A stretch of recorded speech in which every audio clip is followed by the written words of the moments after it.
আসসালামু আলাইকুম।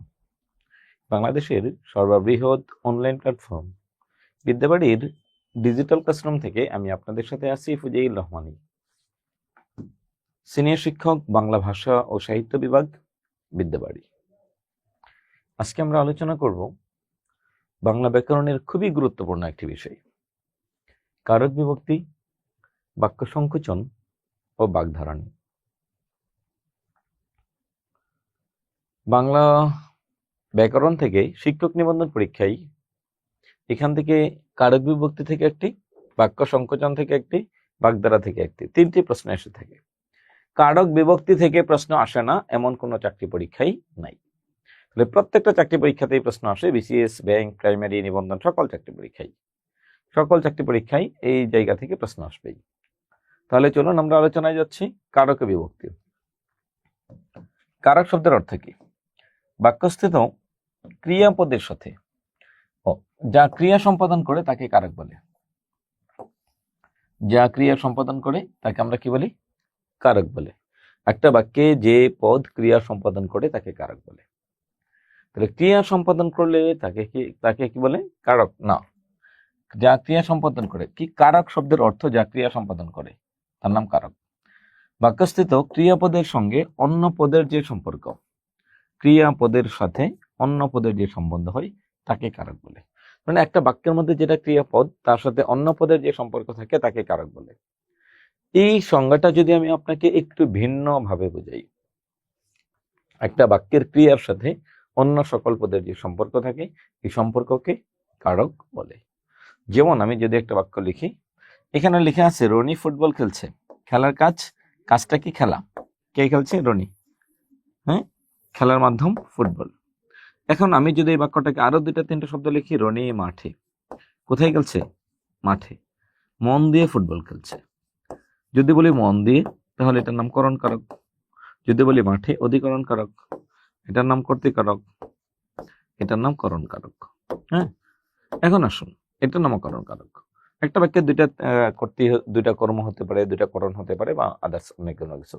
তার মানে ক্রিয়াপদের সাথে অন্য সকল পদের সম্পর্ককেও কারক বলে। দেখুন, দুইভাবে চাকরি পরীক্ষায় প্রশ্ন আসে। এখানে কি লিখে আছে? বাক্যস্থিত ক্রিয়াপদের সাথে অন্য পদের যে সম্বন্ধ থাকে তাকে কারক বলে। অথবা এটাও আসতে পারে, বাক্যস্থিত ক্রিয়াপদের সাথে নাম পদের যে সম্পর্ক। কোন পদ? নাম পদ। বাক্যস্থিত ক্রিয়াপদের সাথে নাম পদের যে সম্পর্ক তাকে কারক বলে। বাক্যস্থিত ক্রিয়াপদের সাথে নাম পদের যে সম্পর্ক তাকে কি বলে? কারক বলে। তাহলে এখানে একটু খেয়াল করুন, কারক 6 প্রকার: কর্তৃ, কর্ম, করণ, সম্প্রদান, অপাদান, অধিকরণ। এই 6টা বাক্যে 6টা কারক আজকে আমরা শিখবো, যে কর্তৃ, কর্ম, করণ, সম্প্রদান, অপাদান এবং অধিকরণ, এই কারকগুলো কি কি। চলুন আমরা একটু আলোচনা করি। তাহলে দেখুন, এই কারকগুলো শেখার আগে আমাকে বিভক্তিগুলো শিখে আসতে হবে, কারণ বিভক্তিগুলো কোনো পরিবর্তন নাই।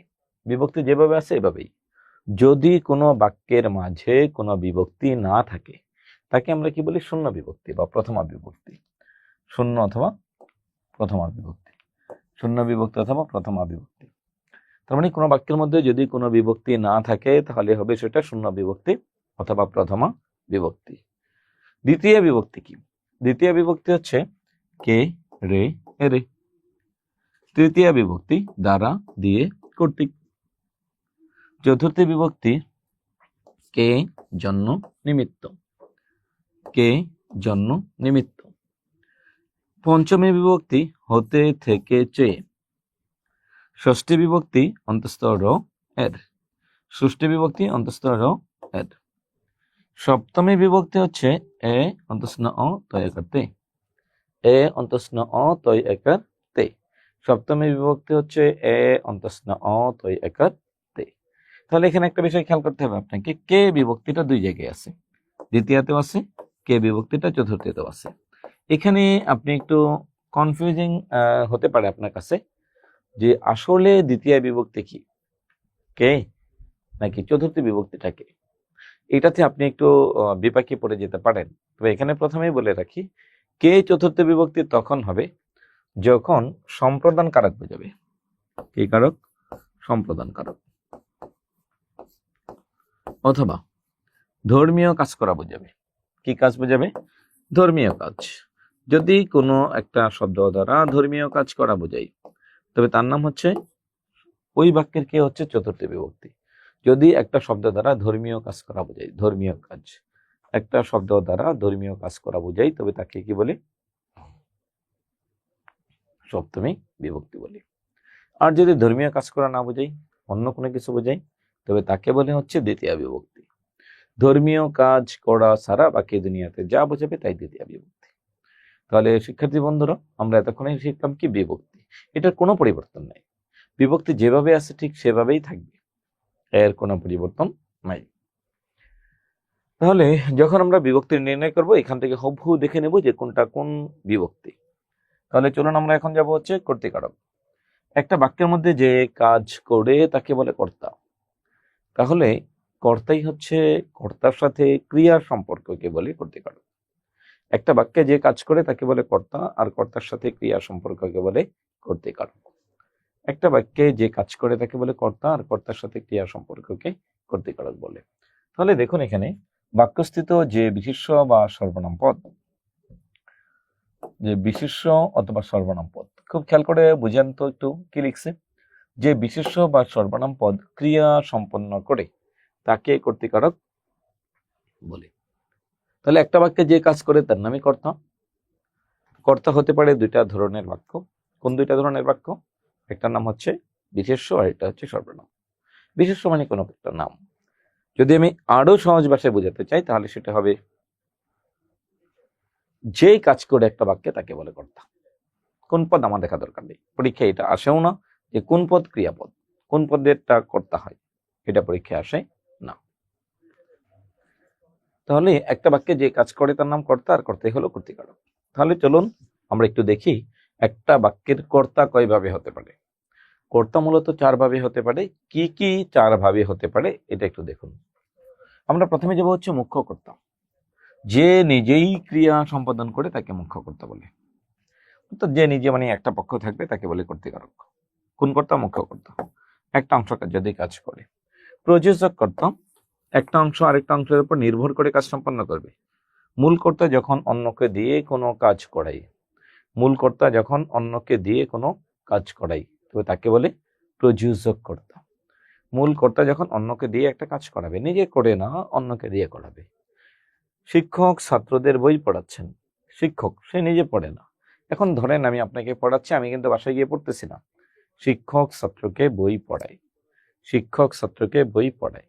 তাহলে কাজটা কি? পড়ানো। কে করে? ছাত্র করে। কে করাই? শিক্ষক করাই। তাহলে দেখুন একটা কাজ দুইটা পক্ষ মিলে করতেছে। একটা পক্ষ করে না, করাই, আর একটা পক্ষ করে। যে করান উনিকে বলে প্রযোজক, আর যে করে তাকে বলে প্রযোজ্য। প্রযোজ্যকর্তা মূল কর্তার করণীয় কার্য যাকে দিয়ে সম্পাদিত হয়। মূল কর্তার করণীয় কার্য যাকে দিয়ে সম্পাদিত হয়। মা ছেলেকে ভাত খাওয়ায়। দেখুন মা যখন ছেলেকে খাওয়ায়, মায়েরও সময় যায়, ছেলেরও সময় যায়। মা ছেলেকে ভাত খাওয়ায়, মায়েরও সময় যাচ্ছে, ছেলেটারও সময় যাচ্ছে। তবে এখানে মনে রাখতে হবে, মা কি খায় নাকি ছেলে খায়? খাই ছেলে। আর মা কি খায় না খাওয়াই? মা খাওয়াই। তাহলে দেখুন মা ছেলেকে ভাত খাওয়ায়। মা যখন, আপনারা কেউ কখনো ছোট বাচ্চাদেরকে খাওয়াইছেন কিনা? যদি খাইয়ে দিয়ে থাকেন তাহলে আপনার অভিজ্ঞতা আছে। বাচ্চাদেরকে যখন খাবার দিবেন, খাবে না খাবে না খাবে না খাবে না খাবে না, লাস্ট পর্যন্ত মা বিরক্ত হয়ে তাকে বলে থ্রেট দেয়। কি থ্রেট? দুধ মাখা ভাত কাকে খাই?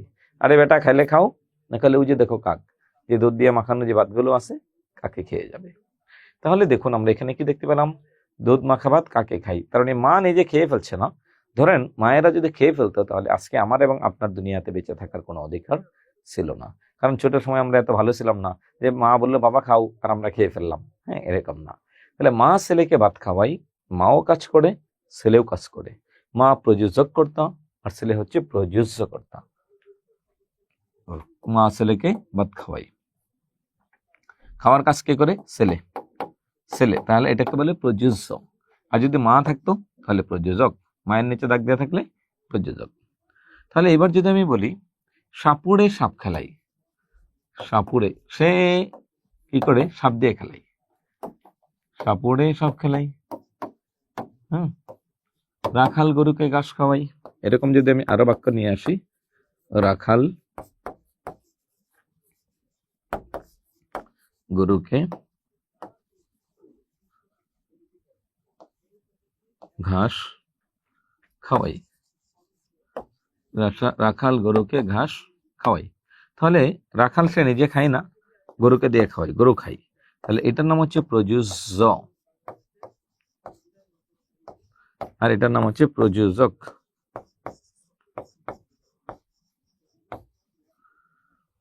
একটা হচ্ছে প্রযোজ্য, আর একটা নাম হচ্ছে প্রযোজক। একটা নাম হচ্ছে প্রযোজ্য, আর একটা নাম হচ্ছে কি প্রযোজক। তাহলে এখানে খেয়াল করবেন একটু যে প্রযোজক এবং প্রযোজ্য এখানে দুটা পক্ষ থাকবে। আবার যদি দেখুন বেতিহার, বেতিহার হচ্ছে কি কোনো বাক্যে যখন দুজন কর্তা এক অর্থে এক জাতীয় একটা কাজ করে তাকে বলে বেতিহার। একটা বাক্যে দুইজন কর্তা একসাথে একটা কাজ করবে, একটা বাক্যে দুজন কর্তা একসাথে যদি একটি কাজ করে তবে তাকে বলে বেতিহার কর্তা। রাজাই রাজাই লড়াই, দেখুন কাজ একটা লড়াই করা, কে করে? রাজা আর রাজা। কাজ একটা লড়াই করা, কে করে? রাজা রাজা দুজন। বাঘে মহিষে এক ঘাটে জল খায়, কাজ একটা জল খাওয়া, কে খায়? বাঘ আর মহিষ। বাঘে মহিষে এক ঘাটে জল খায়, কাজ একটা জল খাওয়া, কজনে খাই? দুজনে, বাঘ এবং মহিষ দুজনে মিলে জল খাই। তাহলে দেখুন এক্ষেত্রে আমাদেরকে একটা বিষয় মনে রাখতে হবে, বাঘে মহিষে এক ঘাটে জল খাই, কাজ একটা হচ্ছে জল খাওয়া, কে কে খাই? বাঘ এবং মহিষ। দুইজন কর্তা মিলে যখন একটা কাজ করে তবে তাকে বলে হচ্ছে বেতিহার কর্তা। তবে এই জাতীয় কর্তার মধ্যে যদি আমরা আরো কিছু নিয়ে আসতে পারি তাহলে একই বিষয়টা হবে একই ধরনের। কর্তৃকারক আমরা চার ভাবে হয়, আমরা এটা মোটামুটি আলোচনা করলাম। চার ভাবে কর্তৃকারক হয়। কি কি চার ভাবে কর্তৃকারক হয়? প্রথম বিষয়টা এখানে যদি আমরা আলোচনায় আসি, প্রথম বিষয়টা সেটা হচ্ছে যে মুখ্য প্রযোজক প্রযোজ্য বেতিহার। তাহলে দ্বিতীয় আরেকটা বিষয় হচ্ছে বাচ্চের দিক থেকে কর্তৃকারক, বাচ্চের দিক থেকে কর্তা। বাচ্চা তিন প্রকার, কর্তৃবাচ্য, কর্মবাচ্য, ভাববাচ্য। এখানে আপনার দুইটা শব্দ মাথায় রাখতে হবে, কর্তৃবাচ্য এবং কর্মবাচ্য। কর্তৃবাচ্য মানে একটা বাক্যের মধ্যে যদি কর্তার অর্থের প্রাধান্য থাকে তাই কর্তৃবাচ্য। স্বাভাবিকভাবে যখন কর্তা একটা বাক্যের মধ্যে প্রাধান্য থাকবে, পুলিশ চোর ধরেছে, পুলিশ চোর ধরেছে, পুলিশ চোর ধরেছে, পুলিশ চোর ধরেছে। চোর ধরার কাজ কে করেছে? পুলিশ। পুলিশ চোর ধরেছে, চোর ধরার কাজ করেছে পুলিশ, এটা হচ্ছে প্রধান কথা। পুলিশ কর্তৃক চোর ধরা হয়। এখন দেখুন তো এখানে পুলিশ কর্তৃক চোর ধরা হয়, কর্মের উপর, কর্তৃক কর্মের উপর আমরা নির্ভর করে দিলাম। তাহলে এই দুটা বাক্য যদি বুঝেন তাহলে আপনার বাচ্চাও বোঝা হয়ে গেল, চোর ধৃত হলো। তাহলে দেখুন যদি হলো বানানে হলো করলো,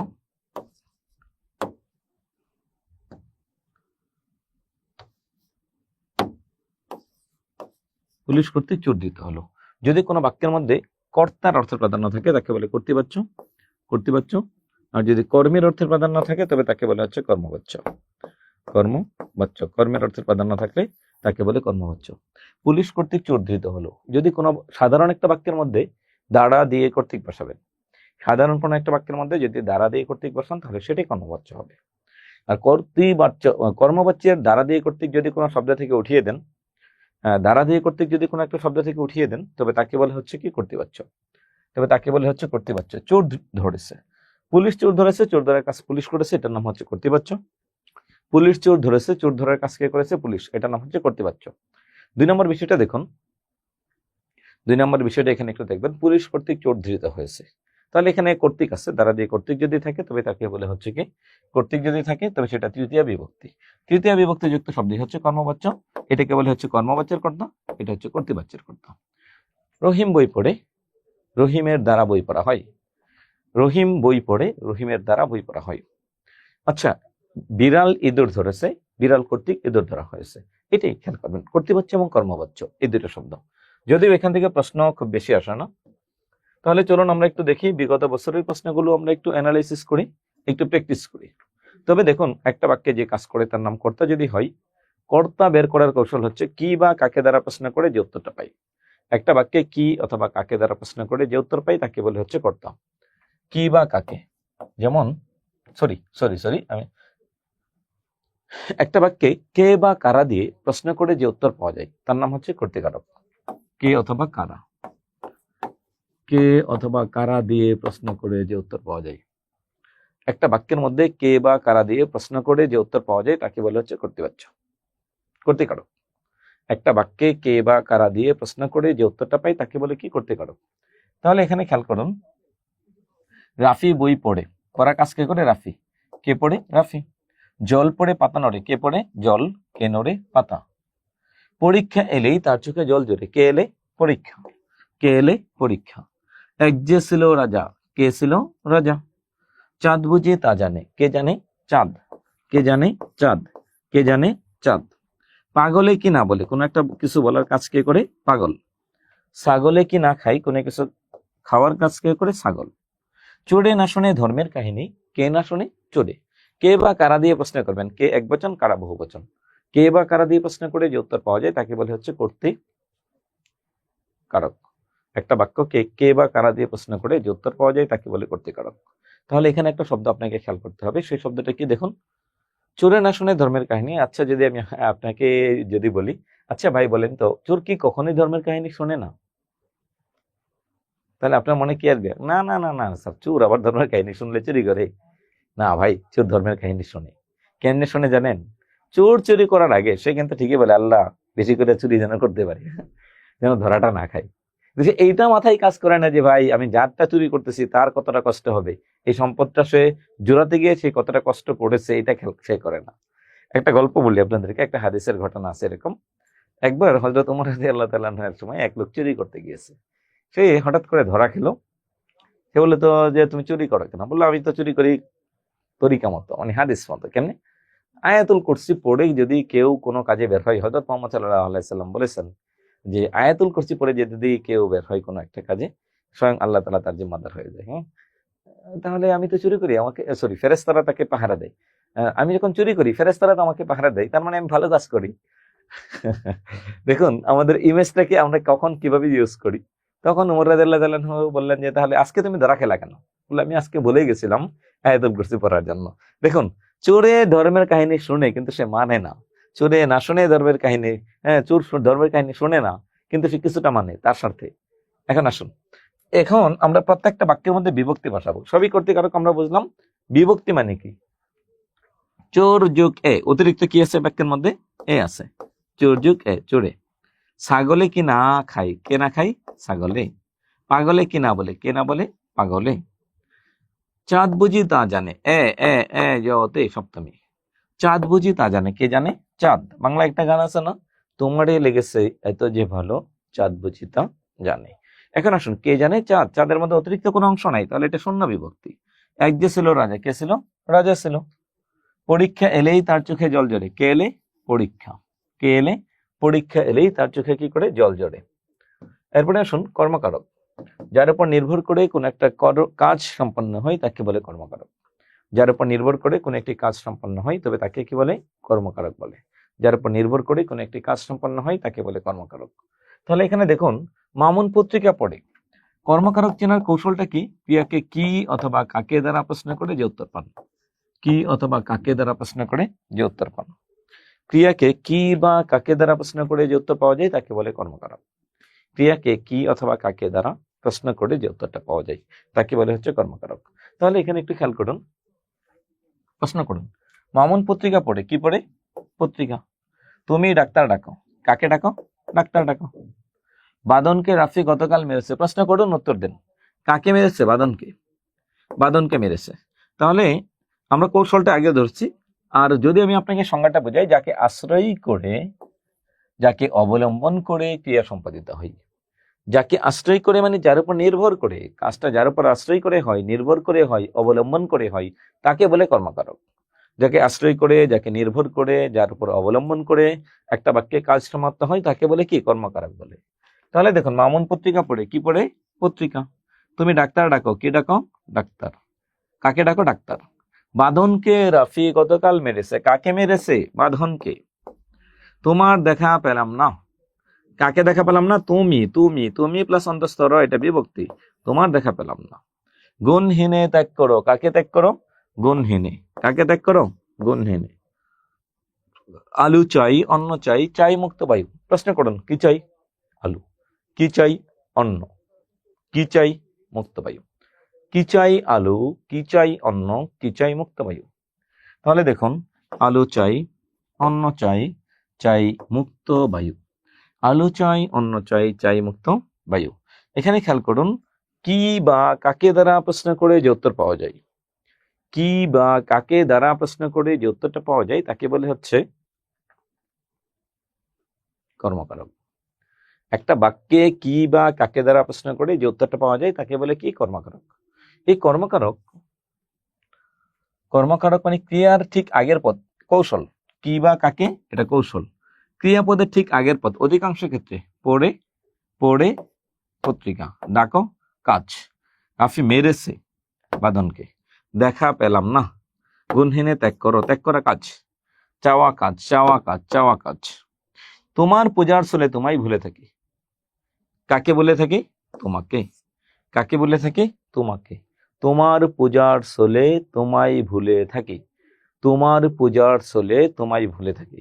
এখন দেখুন, আমরা দুইটা একটু কম্পেয়ার করব। আমরা এতক্ষণে পড়লাম কর্তৃকারক এবং কর্মকারক। কর্তা কি এবং কর্ম কি? কর্তা মানে যে কাজ করে তার নাম কর্তা, যার উপর নির্ভর করে কাজ হয় তার নাম কর্ম। যে কাজ করে তার নাম কর্তা, যার উপর নির্ভর করে কাজ হয় তার নাম হচ্ছে কর্ম। তাহলে দুইটা বিষয় এখানে খেয়াল করবেন।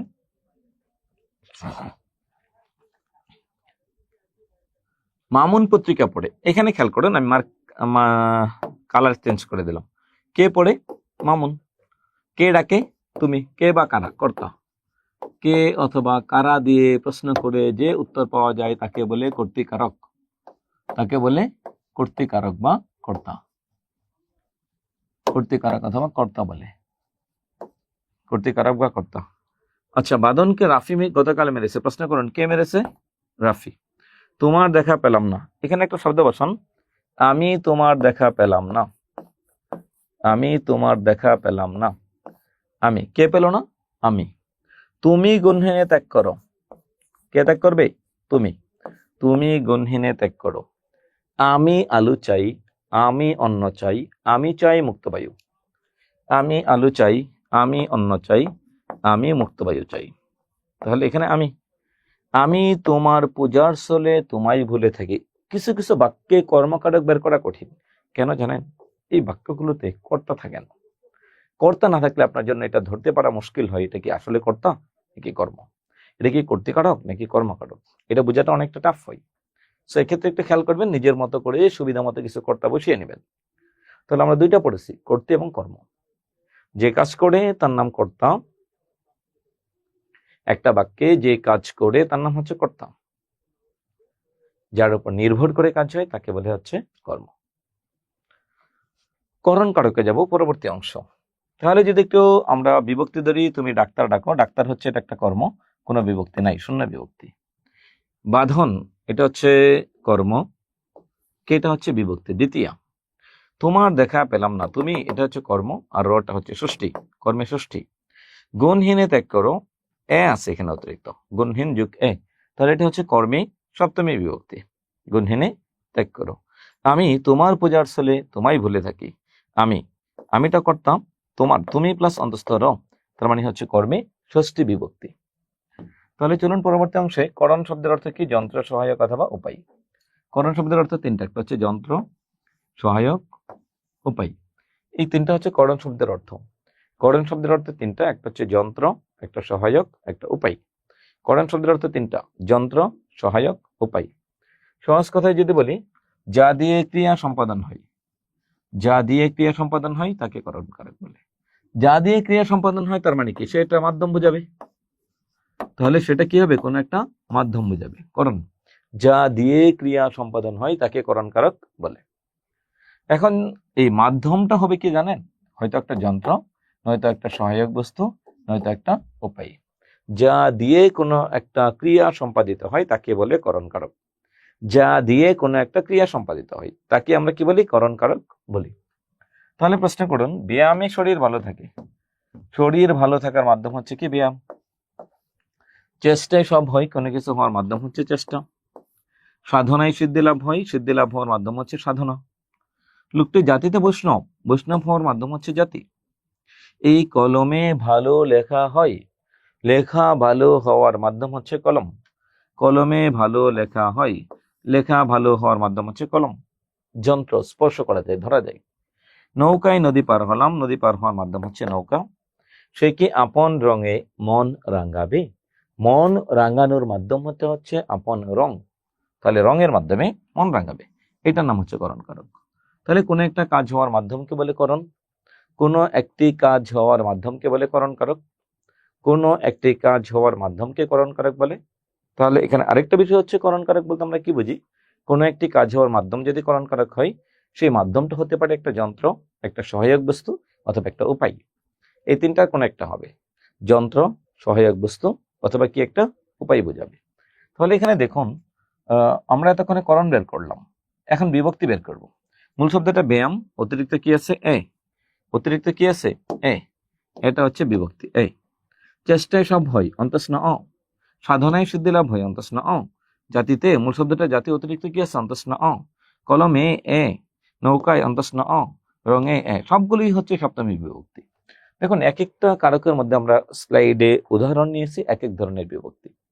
তাহলে দেখুন, এখানে বিভক্তি মানে সবগুলি সপ্তমী বিভক্তি, আর এখানে কারক হচ্ছে করণ, তাহলে প্রত্যেকটা হচ্ছে করণে সপ্তমী। তাহলে এখানে প্রত্যেকটা শব্দই হচ্ছে করণে সপ্তমী বিভক্তি। তাহলে দুইটা বাক্য একটু ঝামেলার, যেমন দেখুন, সে ক্রিকেট খেলে, সে ফুটবল খেলে। সে ক্রিকেট খেলে, সে ফুটবল খেলে, আমি দুইটা বাক্য দেখাচ্ছি, কোনটা কোন কারক হবে? সে ক্রিকেট খেলে, সে ক্রিকেট খেলে। আবার লিখলাম, সে ফুটবল খেলে, সে ক্রিকেট খেলে, সে ফুটবল খেলে। তাহলে এখানে দুটো শব্দ যদি আমি বলি, তাহলে এখন বলুন তো কোনটা কোন কারক হবে? ক্রিকেট এবং ফুটবল। একটু বুঝে শুনে বলবেন যে কোনটা কোন কারক হবে। খেলার নাম ক্রিকেট, খেলে ক্রিকেট দিয়ে। খেলার নাম ফুটবল, খেলে ফুটবল দিয়ে। বিষয়টা কিরকম? খেলার নাম ফুটবল, খেলে কি দিয়ে? ফুটবল দিয়ে। খেলার নাম ফুটবল, খেলে ফুটবল দিয়ে।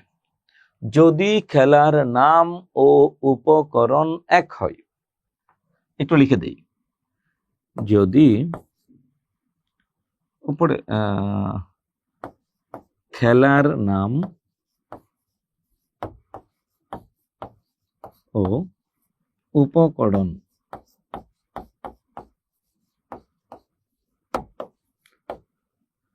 একই হয়,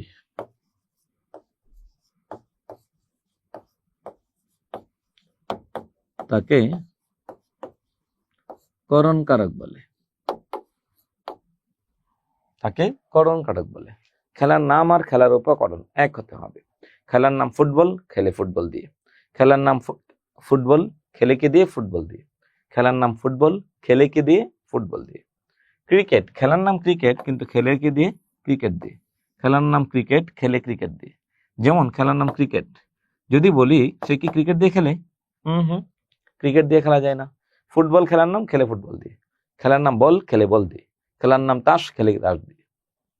কিন্তু ক্রিকেট কিন্তু খেলার নাম হলেও ক্রিকেট দিয়ে খেলে না, ব্যাট, বল, স্ট্যাম্প ইত্যাদি দ্বারা খেলা হয়। তাহলে এখানে একটু খেয়াল করেন, খেলার নাম ক্রিকেট আর খেলে ক্রিকেট দিয়ে।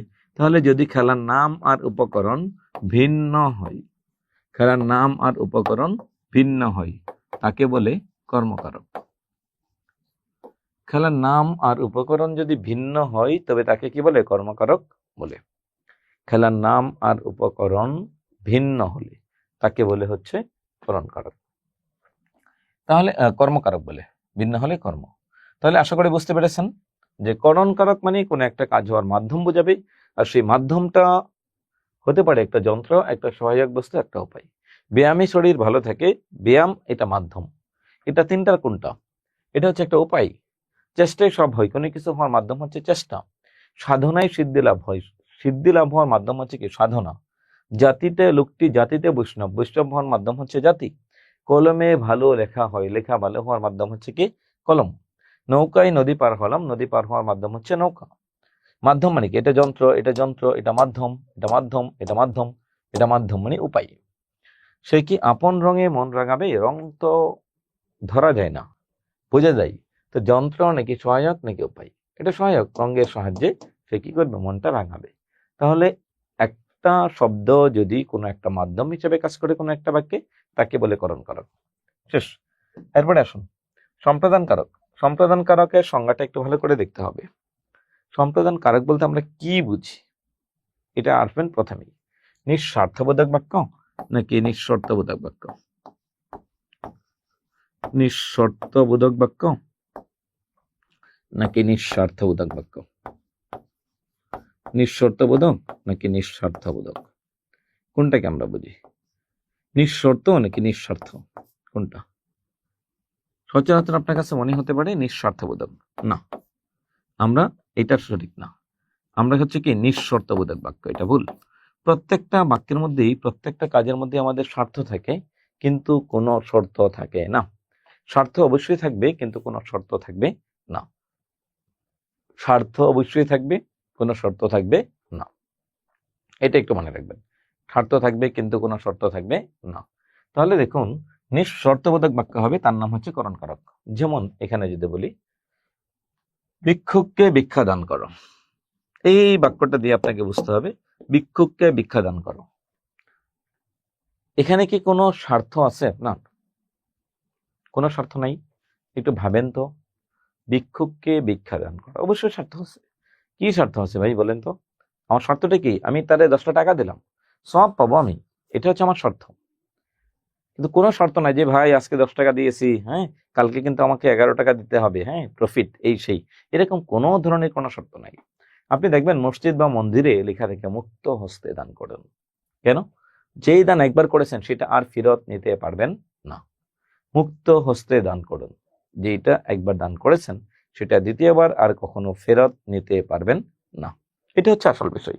যেহেতু আপনি ফেরত নিতে পারবেন না, তাই এটাকে বলা হয় কি মুক্ত হস্তে দান। তাহলে দেখুন, কোনো শর্ত নাই কিন্তু স্বার্থ থাকবে। আমরা পৃথিবীতে স্বার্থ ছাড়া কেউ কোনো কাজ করি না, তাহলে অবশ্যই স্বার্থ থাকবে, কিন্তু নিঃশর্তবোধক কাজ করতে হবে। কোনো শর্ত দিয়ে যে কাজ করা যাবে না তাকে বলে হচ্ছে সম্প্রদান কারক। এখন দেখুন, সমিতিতে চাঁদা দাও, সমিতিতে চাঁদা দাও, সৎপত্রে কন্যাদান করো, এই দুইটা শব্দ যদি বলি, সমিতিতে টাকা দিলে আমরা জানি টাকা বাড়ে। যেহেতু সমিতিতে টাকা দিলে টাকা বাড়ে, তাহলে এই ক্ষেত্রে যদি আমি বলি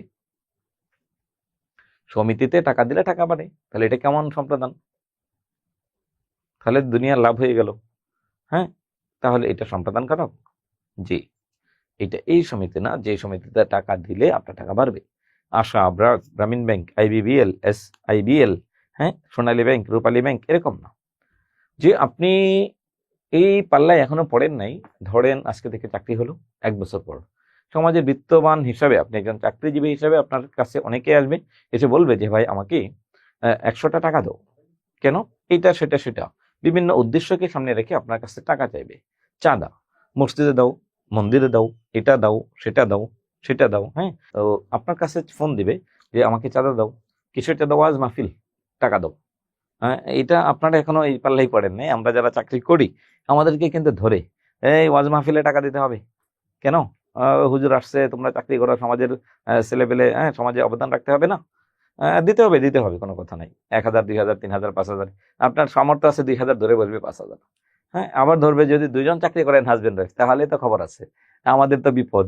হ্যাঁ, তুমি চাকরি করো, তোমার বউ চাকরি করে, শ্বশুর বাড়ি থেকে ফোন দেবে, এই জামাইরা ধর, জামাই সরকারি চাকরি করে, হ্যাঁ, কি এই 5,000 টাকা দেওয়া লাগবে। আজকে এই বাড়িতে ওয়াজ মাহফিল, কালকে ওই বাড়িতে, কালকে ওই বাড়িতে ওয়াজ মাহফিল, টাকা দিতে হবে, দিলাম টাকা। অমুকের মেয়ের বিয়ে হচ্ছে না, ক্যান্সার আক্রান্ত, অসুস্থ, টাকা দাও, দিলাম টাকা। বাচ্চারা বক্স নিয়ে আসলো, স্যার বন্যার্থদেরকে ত্রাণ দেবো, গত সপ্তাহে বৃহত্তর ময়মনসিংহ পুরো ওই গারো পাহাড় ডুবে গেছে। তার মানে হচ্ছে কি যে স্যার ত্রাণ দেন, ত্রাণ, ওদেরকে খাবার দেবো, খাবার নেই, নাও টাকা নাও। এরপরে আসলো, স্যার অমুকের বাবা অসুস্থ, ব্রেন টিউমার, এটা সেটা, ত্রাণ দিয়ে দিলাম। এটা নাম হচ্ছে চাঁদা। সমিতিতে চাঁদা দাও মানে হচ্ছে এই ধরনের চাঁদা। সমিতিতে চাঁদা দাও মানে হচ্ছে এটা এই ধরনের চাঁদা। এখন আসুন, এখানে যদি আমরা একটু বলি সৎপাত্রে কন্যা দান করো, কন্যা দান করার বিষয়টা যদি আমরা একটু আসি, এটা বুঝাতে পারছি আশা করি। আচ্ছা বলেন তো, বাবা যখন মেয়েকে বিয়ে দেয় তখন কি মেয়েটাকে দান করে দেয়? আপনার কাছে কি মনে হয়? হিন্দু ধর্মে একটা শব্দ আছে কন্যা সম্প্রদান করা, মানলাম যে আপনি দান করে দিচ্ছেন হিন্দু ধর্মে, তাহলে একজন ইসলাম ধর্মে যদি হয় তাহলে আমরা কি বলবো? ইসলাম ধর্মে বাবা কি তার মেয়েকে দান করে দেয় বিয়ের দিন, নাকি দেয় না? অবশ্যই অবশ্যই বাবা তার মেয়েকে দান করে, অবশ্যই অবশ্যই বাবা তার মেয়েকে দান করে দেয়। কেমনে দান করে দেখুন, আমার মায়ের জন্ম ছিল তার বাবার বাড়িতে, মানে আমার নানার বাড়িতে। আমার মা যখন মারা গেলেন, তো ওনাকে দাফন কাফন করা হয়েছে আমার বাবার বাড়িতে, তার বাবার বাড়িতে না। তার মানে আমার নানা আমার মাকে সারা জীবনের জন্য দান করে দিয়েছে, এমনকি মারা যাওয়ার পরেও লাশ এই অঞ্চলেই দাফন করা হলো। আমার বোন আমার ঘরে জন্মগ্রহণ করলেও বিয়ের পর তাকে, সে যদি মারা যায় তাহলে তাকে দাফন করা হবে তার শ্বশুর বাড়িতে, আমার বাবার বাড়িতে না। স্থান কাল পাত্র ভেদে যদি ব্যতিক্রম হয় যে আমার শ্বশুর বাড়িতে বন্যা হয়ে গেছে, লাশ দাফনের জায়গা নাই, সুযোগ নাই, সেটা ভিন্ন কথা, সচরাচর হয় না। তবে বাবা যেদিন মেয়েকে বিয়ে দিল একেবারেই দান করে দিল। তবে কি এইরকম যে বাবা যখন মেয়েকে বিয়ে দিল তখন তার বিনিময় চাইলো, এই শোনো, আমার মেয়েকে বড় করতে কিন্তু 1 লাখ টাকা খরচ হয়েছে, 1 কোটি টাকা খরচ হয়েছে, আগে টাকা দাও, এরপরে মেয়েকে বিয়ে করো। বিষয়টা কিরকম? জি না, এরকম না। বাবা তো কোনো টাকা নেই না ছেলের কাছ থেকে, বরং মেয়ের সুবিধার জন্য বাবারা বিয়েতে বিভিন্ন বিষয়ে টাকা পয়সা আরো খরচ করে। একটা মেয়ে অসুস্থ হলে মায়ের চাইতে অর্থাৎ মেয়েটার শ্বশুর শাশুড়ির চাইতে মা বাবাই সবার আগে এসে সামনে দাঁড়ায়। আমার মেয়ে, আমরা প্রাচীন কাল থেকে যদি দেখেন, কবি সাহিত্যিকদের ক্ষেত্রে যদি বলি, কবি সাহিত্যিকদের, যেহেতু বাংলা ক্লাস, কবি সাহিত্যিকদের বাবার বাড়ি একটা, জন্মস্থান আর একটা। জন্মস্থান সব মাতুল আলয়, মাতুল আলয়, মাতুল আলয়। কেন? মা যখন পোয়াতি হয়েছে তখন মা চলে গেছে বাবার বাড়ি, শ্বশুর বাড়িতে কেউ আদর করে না, আপ্যায়ন করে না, মায়া করে না, স্নেহ করে না, তখন মা চলে গেছে বাবার বাড়িতে, তার সন্তানের জন্ম হয়েছে বাবার বাড়িতে। ঠিক একইভাবে যদি আমরা বলি, মা যখন সন্তান জন্ম দেয় তখন বাবার বাড়িতে তখন চলে যেত, যদিও এখনকার প্রেক্ষাপটটা একটু ভিন্ন হয়েছে। বাবা যখন মেয়েকে বিয়ে দিল সাথে সাথে তার সকল মালিকানা শেষ। বিয়ে দেওয়ার just 1 minute, after 1 minute, 1 minute পরে মেয়েটা মারা যায়। তার দাফন কাফন সৎকার যা আছে সবকিছু নির্ভর করবে মেয়ের হাজবেন্ডের উপর। বাবার এখানে আর কোনো অধিকার নাই, এখানে বাবার আর কোনো অধিকার নেই। তাহলে দেখুন, দরিদ্রকে ধন দাও, দরিদ্রকে ধন দাও মানে সরাসরি দান করেছেন, ভিখারিকে ভিক্ষা দাও সরাসরি দান করেছেন, গৃহহীনে গৃহ দাও সরাসরি দিয়েছেন, অন্ধজনে দেহ আলু, এটা একটু যদি বলি, অন্ধজনে দেহ আলু, অন্ধ মানুষকে কি আলু দেওয়া সম্ভব? যে ভাই তার তো চোখই নাই, তার আমি কেমনে আলু দেব? এটা কি সম্ভব কোনো মতে যে অন্ধ মানুষকে আলু দেব? জি না, কোনো মতেই সম্ভব না। তাহলে আমরা এখানে বিকল্প একটা চিন্তা করতে পারি, কি? অন্ধ মানুষকে সহযোগিতা করা। আমাদের ঢাকা বিশ্ববিদ্যালয়ে অনেক ব্লাইন্ড ছেলে মেয়ে ভর্তি হয়, এরা পরীক্ষার সময় লিখতে পারে না, ওরা ব্রেইল সিস্টেমে পড়ালেখা করলেও লিখতে পারে না। আমি একটা পরীক্ষা দিয়েছিলাম, যে ইতিহাস ডিপার্টমেন্টের এক ছেলে, উনি ব্লাইন্ড এক ভাই, উনি আমাদেরকে একজনকে নিয়ে গেল, উনি বলবে আর আমি শুনে শুনে লিখবো, শ্রুতি লেখক হিসেবে। আমি আমার জায়গা থেকে লিখবো না, আমি শুধু শুনে শুনে লিখবো, এরকম একটা বিষয়। তাহলে দেখুন তো, আমি শুনে শুনে লিখলাম আর উনি বললো, এটা একটু টাইম বেশি পাই পরীক্ষার হলে। তবে আপনাকে যেটা বলতে যাচ্ছিলাম, অন্ধ জনে দেহ আলো, আলো দেওয়া সম্ভব না, তাকে সহযোগিতা করবেন, রূপক অর্থ গ্রহণ করতে হবে। আরেকটা দেখুন, মৃত জনে দেহ প্রাণ, মানুষ মারা গেলে তাকেও প্রাণ দেওয়া সম্ভব হবে না। একটা মানুষ মারা গেছে, তারে আপনি কেমনে প্রাণ দিবেন? আমি মারা গেলে দেখুন তো, আমি কি জানাজা পড়তে পারবো? নিজেরটা নিজে গোসল দাফন কাফন সব করতে পারবো? কিচ্ছু পারবো না। কেন পারবো না? এখন বলুন, এটা মারা গেছি, আমাকে আমার সমাজের পক্ষ থেকে কেউ না কেউ দাফন কাফন করে দিবে। যদি কেউ না করে, এটা জানাজা ফরজে কেফায়া, সবার পক্ষ থেকে কেউ একজন করলেই হবে। কেউ না করলে সবাই গুনাহগার হবে। ইসলাম এবং হিন্দু ধর্মের ঘটনা একটাই, কেউ কেউ করলেই সবার পক্ষ থেকে আদায় হয়ে যাবে। তবে যেটা বলতে চাচ্ছিলাম, মৃত মানুষকেও প্রাণ দেওয়া সম্ভব না, এটাও তার সহযোগিতা করবেন কেমনি? মৃত মানুষকে গোসল করে দিলেন, লাশ শ্মশানে নিয়ে গেলেন, লাশ কবরে নিয়ে গেলেন, দাফন করলেন, তাহলে এটার নাম হচ্ছে কি? মৃত জনে দেহ প্রাণ, মৃত জনে দেহ প্রাণ, মরা মানুষকে প্রাণ দেওয়া, এটা হচ্ছে কি? মরা মানুষকে প্রাণ দেওয়া। ক্ষুধার্তকে অন্ন দাও, সরাসরি অন্ন দিয়েছেন, এটা দান, কিন্তু এটা বোঝা যায় না। আরেকটা শব্দ আছে খুবই বিতর্কিত এবং খুব ঝামেলাপূর্ণ, বেলা যে পড়ে এলো জলকে চলো, বেলা যে পড়ে এলো জলকে চলো, জলকে চলো, বেলা যে পড়ে এলো জলকে চলো। বেলা যে পড়ে এলো মানে কি? সন্ধ্যা হয়ে গেল, জলকে চলো মানে জল আনতে চলো। বেলা যে পড়ে এলো জলকে চলো মানে হচ্ছে জল আনতে চলো। কেন এটা সম্প্রদান হবে? কেন? এটা হিন্দু ধর্মের একটা বিষয়। হিন্দু ধর্মের নিয়ম হচ্ছে, কেউ যদি ঘুম থেকে উঠে ঘরে গঙ্গার জল ছিটাই, তাহলে তাদের ধর্ম মতে ওই ঘর পবিত্র হয়। তাদের ধর্ম মতে ওই ঘর পবিত্র হয়। তাহলে এখানে একটু খেয়াল করেন, বেলা যে পড়ে এলো জলকে চলো, মানে জল আনতে যাচ্ছেন। দুইজন হিন্দু মহিলা একজন আরেকজনকে বলছে চলো গঙ্গায় চলো, গঙ্গা থেকে জল আনবো। এই জলটা মূলত খাওয়ার জন্য না, এই জলটা মূলত কিসের জন্য? ঘরে ছিটাবে। ঘরে ছিটালে তাদের ধর্ম মতে এই ঘর পবিত্র হবে। ঘরে ছিটালে তাদের মতে এই ঘর পবিত্র হবে। যেহেতু ঘরে ছিটালে ঘর পবিত্র হবে, তাই সেটা হচ্ছে ধর্মীয় কাজ। ধর্মীয় কাজকে কেন্দ্র করে যে কাজই করা হোক না কেন সেটাই সম্পাদন করা। তাহলে বিভক্তিতে যাচ্ছি। সমিতিতে চাঁদা দাও, তে সপ্তমী। সৎপাত্রে এ সপ্তমী। ভিখারিকে ভিক্ষা দাও, এই কেটা হচ্ছে চতুর্থী বিভক্তি। চতুর্থী কেন? ধর্মীয় কাজ সম্পাদন করো। যেহেতু ধর্মীয় কাজ সম্পাদন করো, তাই যেহেতু এটা ধর্মীয় কাজ এবং সম্পাদন কারক, যেহেতু সম্পাদন কারক তাই এটার নাম হচ্ছে সম্পাদন কারকে চতুর্থী বিভক্তি। কে আর সকলকে হচ্ছে দ্বিতীয় বিভক্তি। দরিদ্রকে দন দাও, চতুর্থী বিভক্তি। গৃহহীনে এ সপ্তমী, এ সপ্তমী, এ ক্ষুধার্তকে চতুর্থী, মৃত জনে এ, তাহলে এটার নাম হচ্ছে সপ্তমী। এতে এরপর আমরা যাব অপাদান কারক। অপাদান কারক মানে কি? অপাদান কারকটা খুবই জটিল, খুবই গুরুত্বপূর্ণ। এতক্ষণ যা পড়েছেন তার চেয়ে বেশি গুরুত্বপূর্ণ অপাদান। যদি ধরতে পারেন টু দা পয়েন্টে তাহলে 1 মিনিট সময় লাগবে, ধরতে না পারলে এটাতে বিশাল সময় লাগবে। এটা একটু বুঝতে হবে, আগে ধরতে পারাটা শিখতে হবে। যে কারকে ক্রিয়ার উৎস নির্দেশ করা হয় তাকে অপাদান কারক বলে। যে কারকে ক্রিয়ার উৎস নির্ধারণ করা হয়, একটা কাজ করার দ্বারা ক্রিয়ার উৎস যদি বোঝাই তবে তাকে বলে হচ্ছে কি অপাদান কারক। তাহলে এখানে দেখুন শব্দটা কি বলছে, ক্রিয়ার উৎস। কার কার উৎস বোঝাবো দেখুন তো, যা থেকে কিছু বিচ্যুত, গৃহীত, জাত, বিরত, আরম্ভ, দূরীভূত ও রক্ষিত হয়। যা দেখে কেউ ভীত হয়, ভীত মানে কি ভয় পায়, তাকে অপাদান কারক বলে। কয়টা শব্দ বলছি? বিচ্যুত, 2 গৃহীত, 3 জাত, 4 বিরত, 5 আরম্ভ, 6 দূরীভূত, 7 রক্ষিত, 8 ভীত, আরো আছে 9 শ্রুত, আরো আছে। এই জাতীয় বাক্যের উৎস বা শুরুটা অপাদান কারক। তাহলে কার কার শুরু অপাদান কারক, কার কার উৎস অপাদান কারক, আমরা বিস্তারিত একটু দেখব।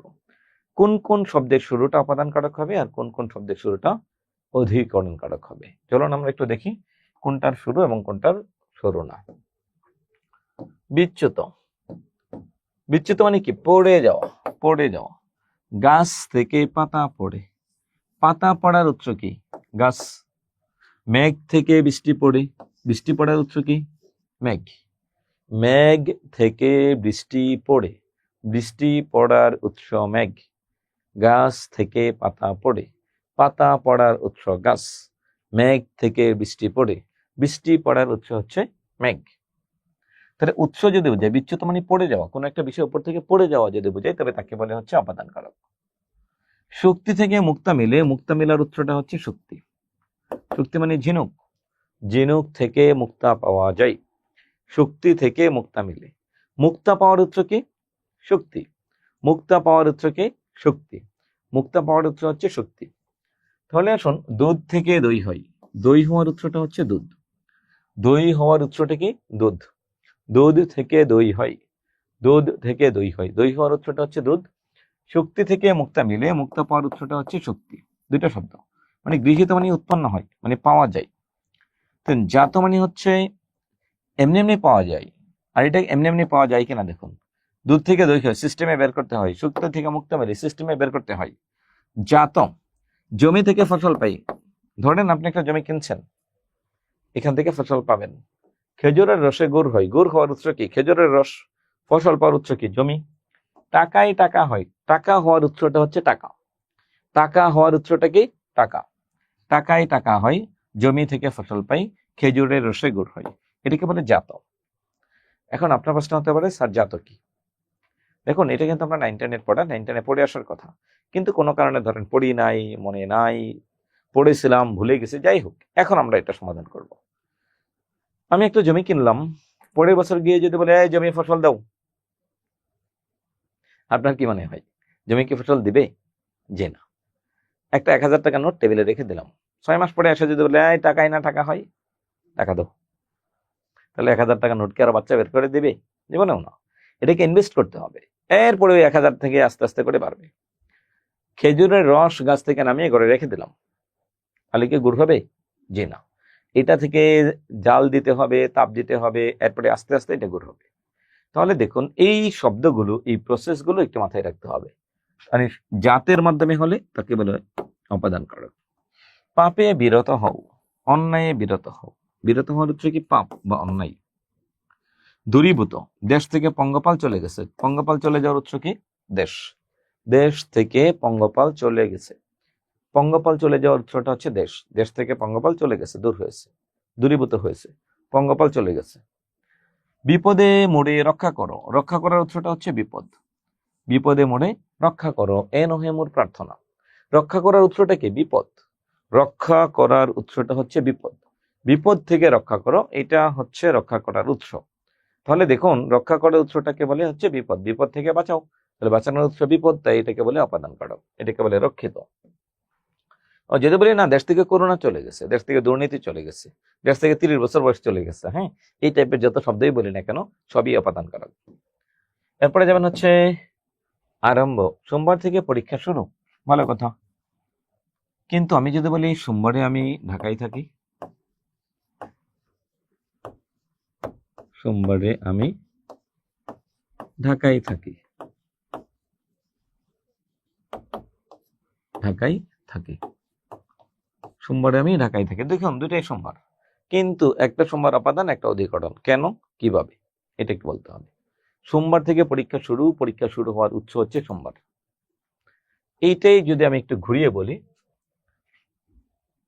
সকাল 10টা থেকে পরীক্ষা শুরু, অথবা সকাল 10টায় আমি ঢাকায় থাকি।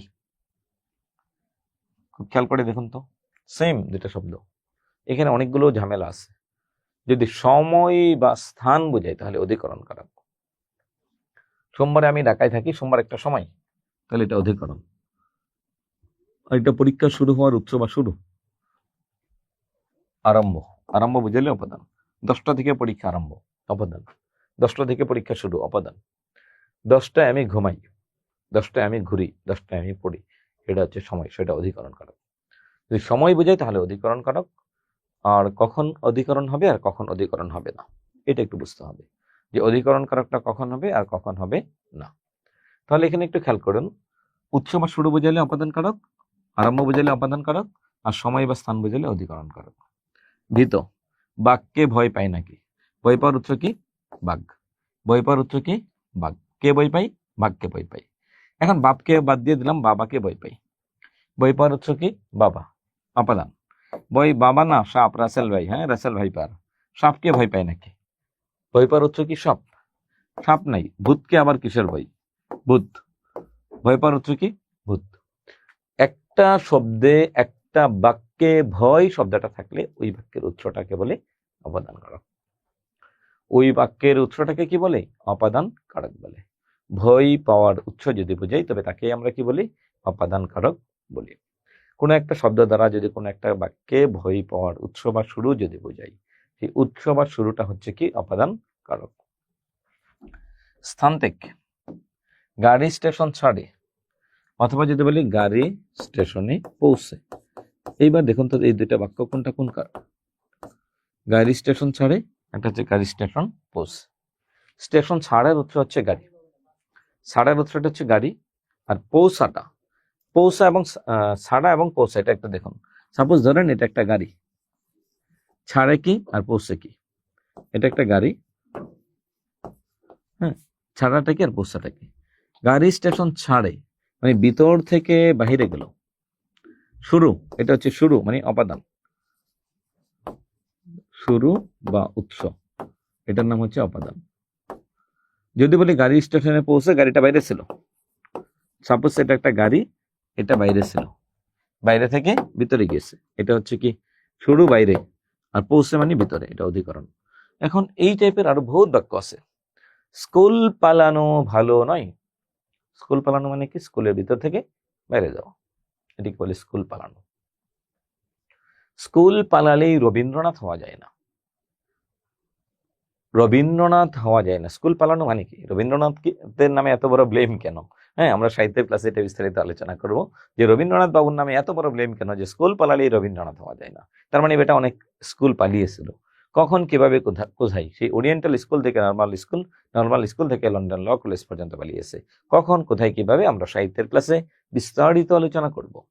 তাহলে চলুন, যেটা আলোচনা করতে চাচ্ছিলাম সেটা হচ্ছে গাড়ি স্টেশন ছাড়লো, গাড়ি স্টেশনে পৌঁছলো। তাহলে বাইরে থেকে শুরু হলো, পৌঁছলো, এটা অপাদান। স্কুল পালানো, স্কুল পালালেই রবীন্দ্রনাথ হওয়া যায় না, স্কুলের ভিতর থেকে বাইরে যাওয়া, এটা হচ্ছে স্কুল পালানো, অপাদান কারক। স্কুল এর ভিতর থেকে বাইরে যাওয়া, এটা হচ্ছে অপাদান কারক। লোকমুখে খবর পেলাম, পরের বাক্যে যান। খবর পাওয়ার উত্তর কি? লোকের মুখ। মায়ের মুখে গল্প শুনেছি, গল্প শোনার উত্তর কি? মায়ের মুখ। মায়ের মুখ বাত। হুজুরের কাছ থেকে ওয়াজ শুনেছি, আর হুজুর। হুজুরের কাছ থেকে ওয়াজ শুনেছি, মায়ের মুখে গল্প শুনেছি, লোক মুখে খবর পেলাম। কোনো একটা কাজের উৎসব শুরু হলে তবে সেটাকে বলে অপাদান কারক।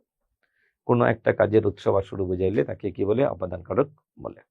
কোনো একটা কাজের উৎসব শুরু যদি বুঝাই তবে তাকে কি বলি? অপাদান কারক বলি। তাহলে এখানে খেয়াল করুন, শুরু মানে খবর পাওয়া, শুনেছি, কান দিয়ে শুনেছি, শোনার উৎসটাই অপাদান কারক। শেষ। এখন আমরা যাব অধিকরণ কারক। যে স্থানে বা যে সময়ে ক্রিয়া সম্পাদিত হয়, যে স্থানে অথবা যে সময়ে ক্রিয়া সম্পাদিত হয়, যে স্থানে অথবা যে সময়ে ক্রিয়া সম্পাদিত হয়, যে স্থানে অথবা যে সময়ে ক্রিয়া সম্পাদিত হয়। স্থান এবং সময়টাকে বলে অধিকরণ কারক। যে স্থানে হয় অথবা যে সময়ে হয়, যে স্থানে হয় অথবা যে সময়ে হয়, দুইটা শব্দ বলছি এখানে। তাহলে দেখুন তো, তাকে বলে অধিকরণ কারক। অধিকরণ কারক তিন প্রকার। সময় বুঝালে কালাধিকরণ, স্থান বুঝালে আধারাধিকরণ, ভাব বুঝালে ভাবাধিকরণ। ভাবটা আগে বুঝে আমরা এই দুটা বিস্তারিত পড়ব। আমরা প্রথমে যাব ভাবাধিকরণ। একটার উপর নির্ভর করে আরেকটা কাজ সম্পন্ন হলে তাকে বলে ভাবাধিকরণ।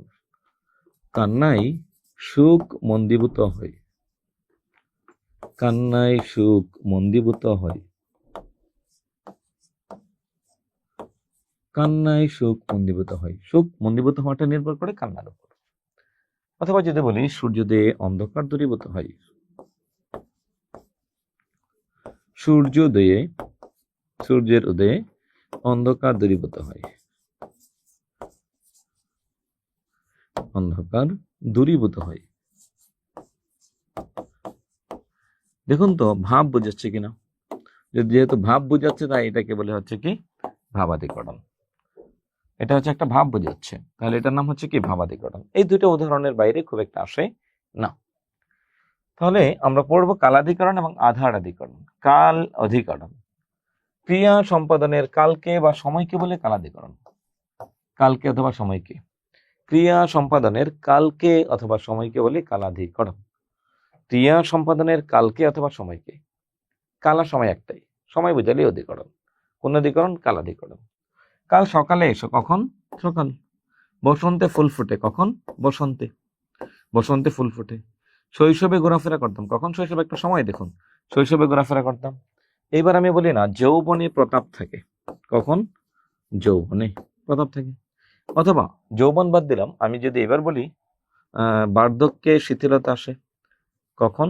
বার্ধক্যে, বার্ধক্যে শিথিলতা আসে। তাহলে এখানে একটা খেয়াল করুন, সময় বুঝাইলে অধিকরণ। শীতে কুয়াশা পড়ে, শরতে ধরাতল শিশিরে ঝলমল। শিশিরে ঝলমল করে কখন? শরতের সময়। শরতে ধরাতল মানে ধরার নিচের ভাগ, শিশিরে কি করে? সবসময় ঝলমল করে। শরতে ধরাতল শিশিরে ঝলমল, এটা একটা বিষয়। আরেকটা বিষয় হচ্ছে এর পরবর্তী অংশে যদি আমরা আসি, সেটা হচ্ছে শীত, সকাল, হ্যাঁ, এই টাইপের। কাল সকালে আসো, সকাল একটা সময়, সময় বুঝালে অধিকরণ কারক। এরপরে যাবেন হচ্ছে আধারাধিকরণ কারক। ক্রিয়া সম্পাদনের স্থানকে প্রকাশ করে।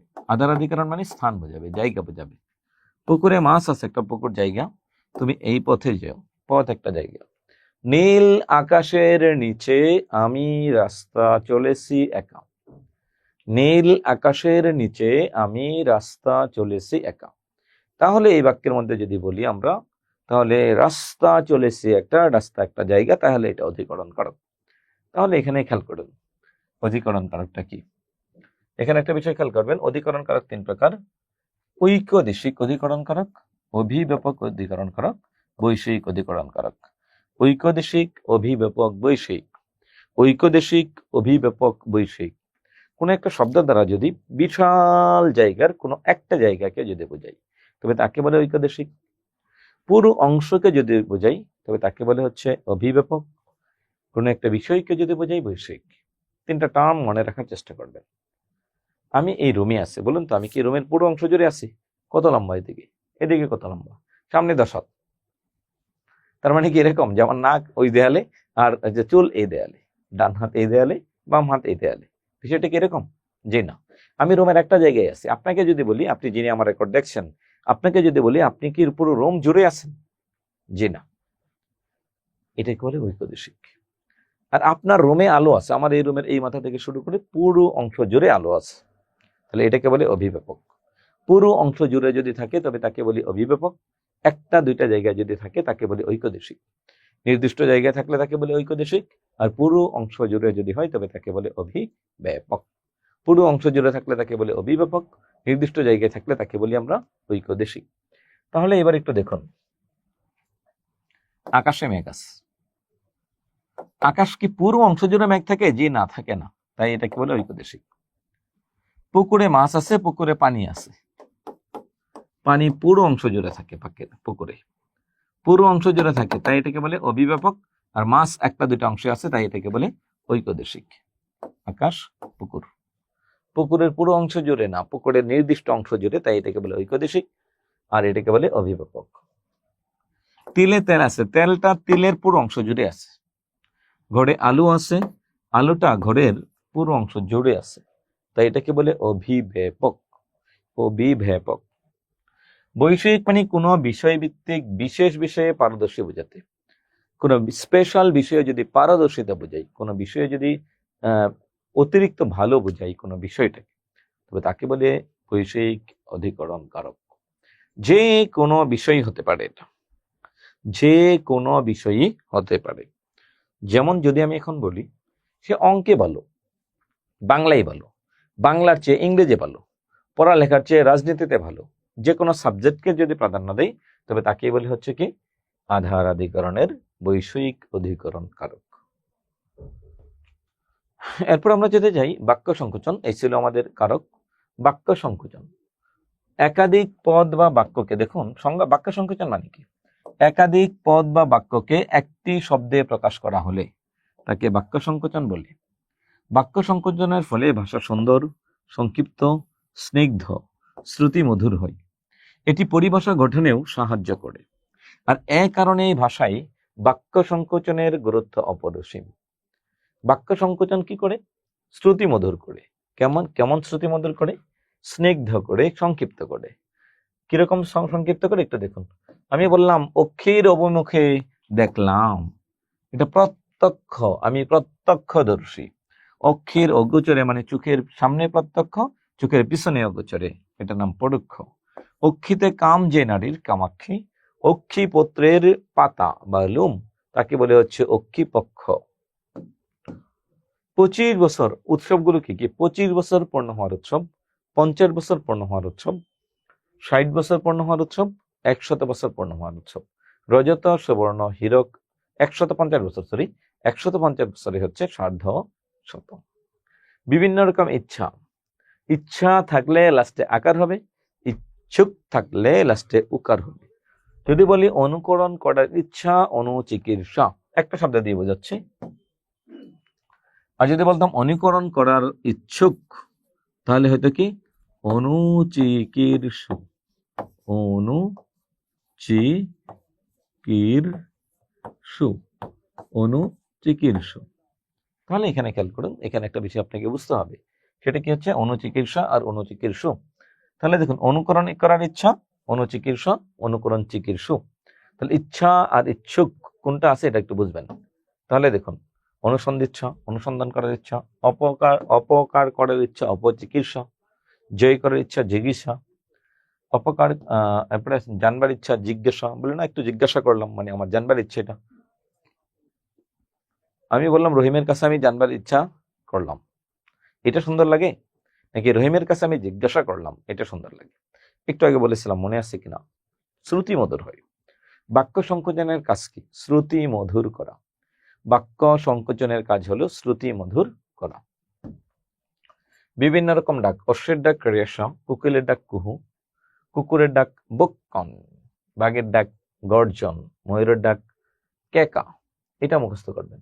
বিভিন্ন রকম ধ্বনি, টঙ্কার ধ্বনিকের শব্দ, গম্ভীর ধ্বনি মন্ত্র, অলঙ্কারের ধ্বনি সিঞ্জন, বিভিন্ন রকমের চামড়া বা খোলস, হরিণের চর্ম, অজিন, সাপের খোলস, নির্মুখ, বিভিন্ন রকম শাবক বা বাচ্চা, হাতির শাবককে আমরা বলি করভ, ব্যাঙের বাচ্চাকে বলি ব্যাঙাচি।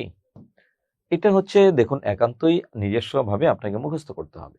এখানে এরকম তেমন কোনো ক্যারিশমা নেই যেটা দিয়ে আমি আপনাকে বলে দিতে পারবো যে এটা বাক্য সংকোচন। সম্পূর্ণ মুখস্থের বিষয়, এটা বিরোচনের একটা অংশ, বাক্য সংকোচন। বাগধারা, এটাও অর্থটা মুখস্থ করতে হবে। অর্ধচন্দ্র, গলা ধাক্কা দেওয়া। এখন গলা ধাক্কা দেওয়া এবং অর্ধচন্দ্র দুইটা সরাসরি বাহ্যিক দৃষ্টিতে এক অর্থ না, মুখস্থ করা ছাড়া মনে রাখা কঠিন। তবে হ্যাঁ, যদি আপনি বুঝতে পারেন অন্ধের দৃষ্টি মানে কি, অন্ধ চলে কি লাঠি দিয়ে, অন্ধ মানুষ লাঠি দিয়ে চলে, তাহলে এইটাই হচ্ছে একমাত্র অবলম্বন। এখন যদি আসুন, অগাধ জলের মাছ মানে সুচতুর ব্যক্তি, খুব কৌশলী মানুষ। অগ্রস্ত যাত্রা মানে চিরদিনের জন্য প্রস্থান। অদৃষ্টের পরিহাস মানে ভাগ্যের নিষ্ঠুরতা। অমাবস্যার চাঁদ দুর্লভ বস্তু। আদা জল খেয়ে লাগা মানে প্রাণপণ চেষ্টা করা। 18 মাসে বছর দীর্ঘসূত্রিতা। ইচড়ে পাকা অকালপক্ষ। এক খুঁড়ে মাথা কামানো মানে একই দলভুক্ত। এটা মুখস্থ করতে হবে, এটার মুখস্থের ছাড়া কোনো বিকল্প আপনার নেই। তাহলে দেখুন, আমরা একটু যাচ্ছি এই অধ্যায় থেকে বিগত বছরে আসছে এরকম কিছু প্রশ্নের সলিউশন করতে। চলুন দেখুন, আমরা এতক্ষণ ক্লাস করার পর আপনার ফিলিংস কি। যেহেতু রেকর্ড ক্লাস করছেন, আপনি যেহেতু আমাকে সরাসরি কথা বলতে পারছেন না, তো এই মুহূর্ত পর্যন্ত আপনার ফিলিংস কি একটু দেখুন। বিগত বছরে বিসিএস এ আসছে, রিসেন্ট বিসিএস এর কয়েকটা প্রশ্ন নিয়েছি, এবং হচ্ছে নিবন্ধনে এখান থেকে কোন কোন অংশগুলো আসে এটা আমরা একটু বলে দিচ্ছি। বিভক্তিযুক্ত শব্দ কোনটি? বিভক্তিযুক্ত শব্দ মানে কি? মূল শব্দের অতিরিক্ত যা কিছু থাকে তাকেই বলে বিভক্তি। মূল শব্দের অতিরিক্ত, তাহলে দেখুন চশমা, সরু, চম্পক, তিনটাই মূল শব্দ। সরু বর, এটা মূল শব্দ। অতিরিক্ত আছে এ, সরু বর যোগ এ, সরু বর যোগ এ, এটা হচ্ছে বিভক্তি সরু বলে। মুক্তি পেতে ইচ্ছুক, ক আছে, তার মানে লাস্টে রসুকার হবে। রসুকার আছে 1 এবং 3 এর মধ্যে। মুমুক্ষু, যদি বলি মুক্তি পেতে ইচ্ছা, মুমুক্ষা, আর এটা হচ্ছে মুমুক্ষু। মুক্তি পেতে ইচ্ছা, আর এটা হচ্ছে মুক্তি পেতে ইচ্ছুক। ব্যায়ামে শরীর ভালো থাকে, দেখুন তো আপনি একটু বোঝার চেষ্টা করুন যে এটা কিভাবে, কোন কারক হতেছে, কোন কারক হবে, এটা আপনি একটু বোঝার চেষ্টা করুন, দেখুন কতটুকু বুঝতে পারেন, এটা কতটুকু বুঝতে পারেন। ব্যায়ামে শরীর ভালো থাকে, শরীর ভালো থাকার মাধ্যমটা হচ্ছে কি? ব্যায়াম। শরীর ভালো থাকার মাধ্যম হচ্ছে ব্যায়াম। মাধ্যম মানে করণ কারক, করণ কারক। আর এ হচ্ছে অতিরিক্ত, কোথায় আছে? এ সপ্তমী বিভক্তি, করণে সপ্তমী। যে নারীর হাসি পবিত্র তাকে কি বলে? 18তম শিক্ষক নিবন্ধন 2024 সালে আসছে। একটা হচ্ছে হাসি পবিত্র, যে নারীর হাসি পবিত্র, যে নারীর হাসি সুন্দর, যে নারীর হাসি কুটিলতা বর্জিত। বেশ কয়েক ধরনের হাসি আছে এখানে, উত্তর দেওয়ার চেষ্টা করুন এবং বানানগুলো খেয়াল করে উত্তর দেওয়ার চেষ্টা করবেন। বানানগুলো খেয়াল করে উত্তর দেওয়ার চেষ্টা করবেন। সুচিস্মিতা, সুচিস্মিতা 1 এবং 2 এর মধ্যে পার্থক্যটা কোথায়? সুচিস্মিতা এখানে দন্তাস্য আর এখানে তালব্যস্য, এই দুটো শব্দ মাথায় রাখবেন। সুচিস্মিতা। দেখা যায়নি যা, দেখা যায়নি যা তাকে বলে অদৃষ্ট। আর এখানে হচ্ছে কি?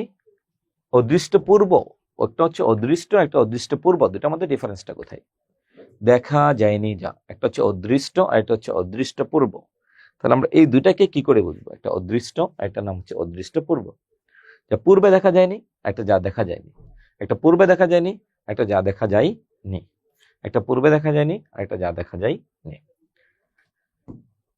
আমি কি ডরাই সখী ভিখারি রাগবে, শব্দটি কোন কারকে কোন বিভক্তি? একটু দেখুন তো, কোন একটা কাজের উৎস বা শুরু যদি বুঝাই, কার কার উৎস বা শুরু বুঝাবে? দেখুন, কোনো কিছু যা থেকে বিচ্যুত, আরম্ভ, দূরীভূত, রক্ষিত, চলিত, ভয়িত, শ্রুত যদি বোঝায় তাহলে তাকে বলে অপাদান কারক। তাহলে এ আছে অতিরিক্ত, তাই সপ্তমী বিভক্তি। আকাশ কুসুম বাগধারাটির অর্থ কি? 18তম শিক্ষক নিবন্ধন কলেজ পর্যায়ে প্রভাষক শিক্ষক নিবন্ধন 2024 এসেছে। আকাশ কুসুম বাগধারাটির অর্থ কি?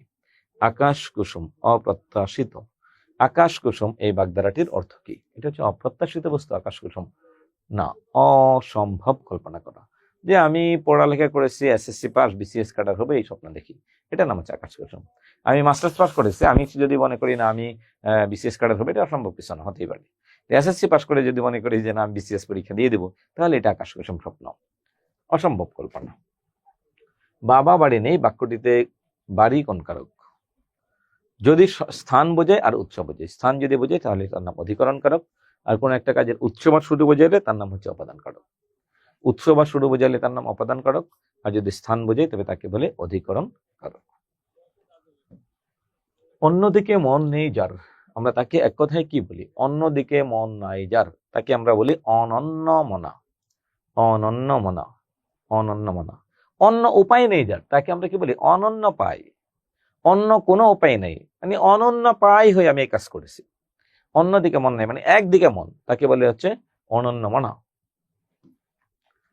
তামার বিষ, একাদশী বৃহস্পতি সাপে বর তীর্থের কাক, অনিষ্ট করতে গিয়ে ভালো। দিলাম অভিশাপ, তোর অভিশাপ দিলাম, তুই একবারে নিবন্ধনে শিক্ষক হয়ে যা। এই অভিশাপ কেউ দেয় না। হ্যাঁ, এটা অভিশাপ কেউ দেয় না যে তুমি শিক্ষক হয়ে যাও, তুমি চাকরি পেয়ে যাও, আমি তোমাকে অভিশাপ দিলাম। এই অভিশাপ সমাজে কেউ দেয় না। হ্যাঁ, শুধুমাত্র একজন দিতে পারে, আমার সন্তান যেন থাকে দুধে ভাতে। হ্যাঁ, আচ্ছা এখন আসুন, দিয়েছিল খারাপ হয়ে গেছে ভালো। আপনার দিছে বাঁশ, আপনি বাঁশ কেটে কেটে কেটে কেটে মই বানায় আকাশে উঠে গেলেন, এই টাইপের, তাকে বলে হচ্ছে কি সাপে বর, অনিষ্ট থেকে ইষ্ট। সাপুষা বাগধারাটির অর্থ কি? অত্যন্ত গরিব, সামান্য ব্যক্তি, খুব অলস, চাটুকার। সাপুষা এটার অর্থটা কি? সাপুষা এটার অর্থটা দেখুন। সাপুষা শব্দের অর্থ হচ্ছে অত্যন্ত গরিব। ছাগল যে পোষে, ছাগল কারা পোষে? ধনী মানুষ পোষে? জি না, গরিব মানুষই পোষে। গৌরচন্দ্রিকা বাগধারাটির অর্থ কি? আমি বলি না বিসমিল্লাই গলদ, গুরাই গলদ। গৌরচন্দ্রিকা, ভূমিকা, এরপরে উপস্থাপনা, সূচনা, উপক্রমণিকা, এই সবগুলি হচ্ছে কি একটাই। ভূমিকা মানে শুরু, গৌরচন্দ্রিকা বাগধারাটির অর্থ হচ্ছে শুরু। কচু বনের কালা চাঁদ বাগধারাটির অর্থ কি? কচু বনের কালা চাঁদ, নিরীহ ব্যক্তি, শৌখিন ব্যক্তি, সাদাসিধে লোক, অপদার্থ। কচু বনের কালা চাঁদ দ্বারা আমরা কি বুঝি? অপদার্থ, যেটা কোনো কাজে লাগে না, তাকে আমরা বলি কি কচু বনের কালা চাঁদ। অপদার্থ, যেটা কোনো কাজে লাগে না। কংস মামা, দয়ালু মামা, দূরের মামা, নির্মম আত্মীয়, এরপরে হচ্ছে মমতাময় আত্মীয়। আমরা কোনটাকে বুঝি? কংস মামা দ্বারা আমরা কোনটাকে বুঝি? কংস মামা মানে হচ্ছে নির্মম আত্মীয়। কংস মামা দ্বারা কি বুঝি? নির্মম আত্মীয়কে বুঝি। হনন করার ইচ্ছা, হনন করার ইচ্ছা, তাকে আমরা এক কথায় কি প্রকাশ করি? জাতীয় গৃহায়ন কর্তৃপক্ষ হিসাব সহকারী, অর্থাৎ 2024 আসছে। তার মানে এই নিবন্ধনে এই জাতীয় প্রশ্নগুলি আসে। জিঘাংসা, জিঘাংসা, পাওয়ার ইচ্ছাকে বলে লিপ্সা। মানে উপকারীর অপকার করে যে, তাকে বলে কৃতজ্ঞ। দেখুন, এটা মুখস্থ ছাড়া বিকল্প কোনো রাস্তা নাই, এটা মুখস্থ করেই আপনাকে উত্তর দিতে হবে। শেষ। এরপরে আসুন, সুপ্রিয় শিক্ষার্থীবৃন্দ, এই ছিল আমাদের আজকের ক্লাসের টোটালি আলোচনার বিষয়।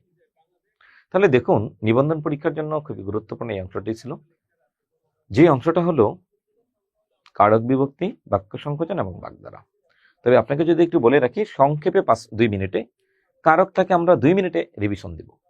একটা বাক্যে যে কাজ করে তার নাম কর্তা, কর্তাই কর্তৃকারক। কোন পদ আপনার জানা দরকার নেই। ক্রিয়াকে কে বা কারা দিয়ে প্রশ্ন করে যে উত্তরটা পাই তার নাম হচ্ছে কর্তৃকারক। ক্রিয়াকে কে বা কারা দিয়ে প্রশ্ন করে যে উত্তর পাই তার নাম কর্তৃকারক। কি বা কাকে দিয়ে প্রশ্ন করে যে উত্তর পাই তার নাম কর্মকারক। যাকে অবলম্বন করে বা যাকে আশ্রয় করে একটা কাজ সম্পন্ন হয়। কোন একটা কাজ হওয়ার মাধ্যমকে বলে করণ কারক। সেই মাধ্যমটা হতে পারে একটা যন্ত্র, হতে পারে একটা উপায়, হতে পারে একটা সহায়ক বস্তু। মাধ্যমকে কি বলে? করণ কারক। এরপর আসুন, সম্প্রদান কারক। কোন একটা শব্দ দ্বারা যদি কোনো কিছু দান, অর্চনা, সাহায্য বা সহযোগিতা বোঝাই, তবে তাকে বলে হচ্ছে কি? করণ, সম্প্রদান কারক। সহজ কথা ধর্মীয় কাজ করা বুঝাইলে তবে তাকে বলে সম্প্রদান কারক। কোন একটা কাজের উৎস বা শুরুকে অপাদান কারক বলে। এখন কোন কোন কাজের উৎস বা শুরুকে অপাদান কারক বলে? কোন কোন কাজের উৎস বা শুরুকে অপাদান কারক বলে? যা থেকে কোনো কিছু বিচ্যুত, গৃহীত, জাত, উৎপন্ন, বিরত, দূরীভূত, আরম্ভ, রক্ষিত, চলিত, শ্রুত, ভীত, এইরকম বাক্যের উৎসকে বলে অপাদান কারক। অধিকরণ কারক, একটা শব্দ দ্বারা যদি স্থান, সময় অথবা নির্ভরশীলতা বোঝাই তবে তাকে বলে অধিকরণ কারক। স্থান বুঝাইলে 3 প্রকার। পুরো জায়গা জুড়ে বুঝাইলে অভিব্যাপক, একটা জায়গা বুঝাইলে ঐকদেশিক, আর পুরো জায়গা বুঝাইলে অভিব্যাপক। কোন একটা সাবজেক্টকে বুঝাইলে বৈষয়িক। শেষ, কোন একটা সাবজেক্টকে বুঝাইলে তবে তাকে কি বলে? বৈষয়িক অধিকরণ কারক। সুপ্রিয় শিক্ষার্থী বন্ধুরা, এইটা যদি আপনি একটু ভালো করে বুঝে বুঝে পড়েন এবং আমাদের NTRCA এর লেকচার শিটটা যদি একটু ফলো করেন, তাহলে দেখবেন আপনার নিবন্ধন প্রিলিমিনারি পরীক্ষা আপনার জন্য অনেকটাই সহজ থেকে সহজতর হয়ে যাবে। এতটাই সহজ হবে যে আপনি কখনো এটা ভাবেনও নাই যে এত সহজ। আর বাংলায় 25 থেকে 20 পাওয়া অনেক কঠিন কিছু নয়। আমি প্রত্যেকটা ক্লাসে একই কথা বলছি, আপনি একটু মনোযোগী হন, তাহলে আপনি 25 থেকে বাংলাতেই 20 পাওয়া আপনার জন্য সম্ভব। অনেক কঠিন কিছু না। আর আপনার কাজ হচ্ছে প্র্যাকটিস করতে হবে, প্রচুর পরিমাণ প্র্যাকটিস করতে হবে। আর প্র্যাকটিস করার জন্য আমাদের লেকচার শিটের কোনো বিকল্প নেই। আমরা গত নিবন্ধন পরীক্ষায়, বিশেষ করে 18তম নিবন্ধন পরীক্ষায় যেটা দেখেছি, সরাসরি প্রায় 80 থেকে 90% প্রশ্ন কমন, যেখানে আমার বাংলা সবগুলো প্রশ্ন কমন। আমি আশাবাদী আমাদের লেকচার শিট থেকে এই বছরও শতভাগ অথবা শতভাগের কাছাকাছি কমন থাকবে। যে 40 যে 5 নম্বর, তার মধ্যে থেকে 20 আপনি শুধু বাংলাতেই পাবেন ইনশাল্লাহ।